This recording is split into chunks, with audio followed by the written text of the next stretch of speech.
Hello class 10. Today I am explaining chapter number 15, that is circle. Now you must know what is a circle, but the proper definition of the circle is a circle is a closed plane figure consisting of all those points which are at a constant distance from a fixed point in that plane. Now if you see this figure, the fixed point is O, that is the center of the circle.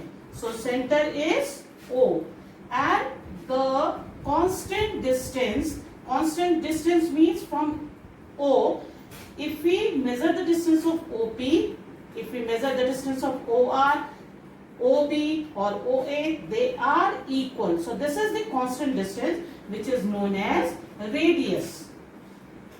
So here the radius are OA, OP, OR and OB. And now a line which divides the circle into two equal parts is called the diameter.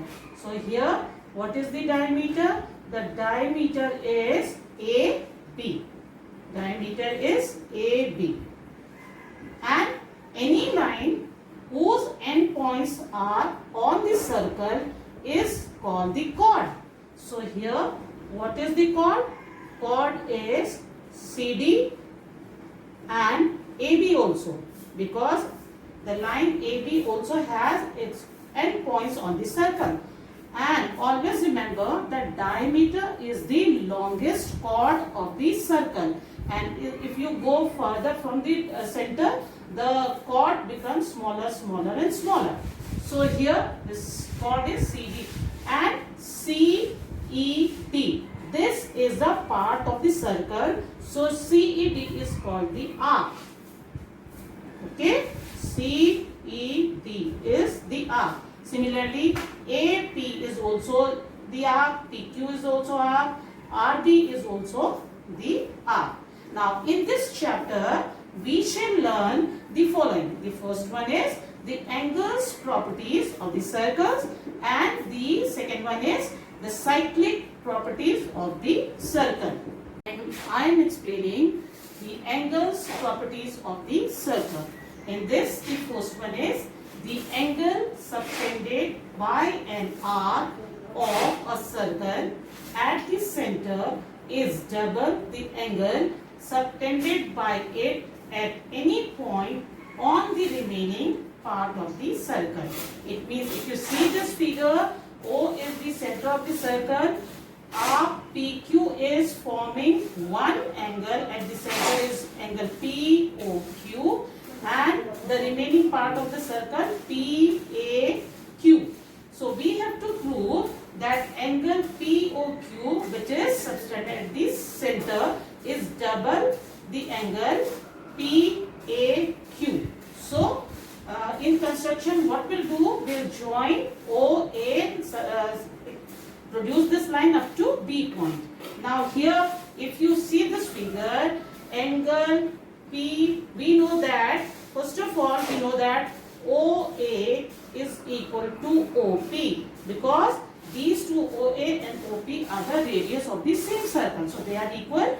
So in triangle OAP, angle OPA is equals to angle OAP, because triangle OAP is an isosceles triangle.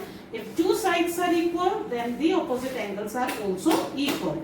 So angle POP, POB is the exterior angle to this triangle. So POB is equals to angle OPA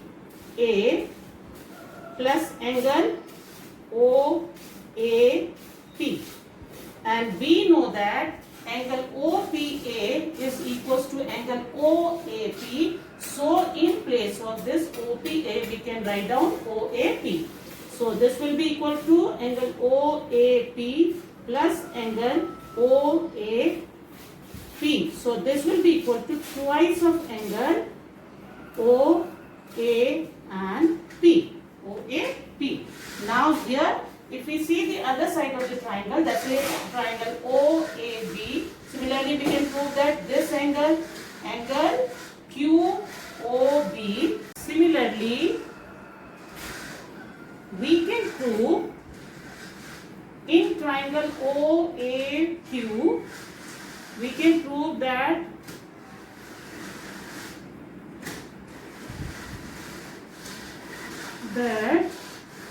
angle BOQ is equal to twice of angle OAQ. Suppose this is second equation, and if we add the first one, this one, and second, we get angle POB plus angle BOQ is equal to twice of, we can take 2 common, angle OAP plus angle OAQ. And POB, angle POB plus BOQ is equal to angle POQ. So, angle POB plus BOQ can be written as POQ is equal to twice of angle OAP and OAQ. OAP and OAQ can be written as angle PAQ. This we have to prove in this, that the angle subtended at the center is double the angle at any part of the circle. I hope you have understood this angle property of this circle, and it will help you to solve the questions of 15.1 exercise.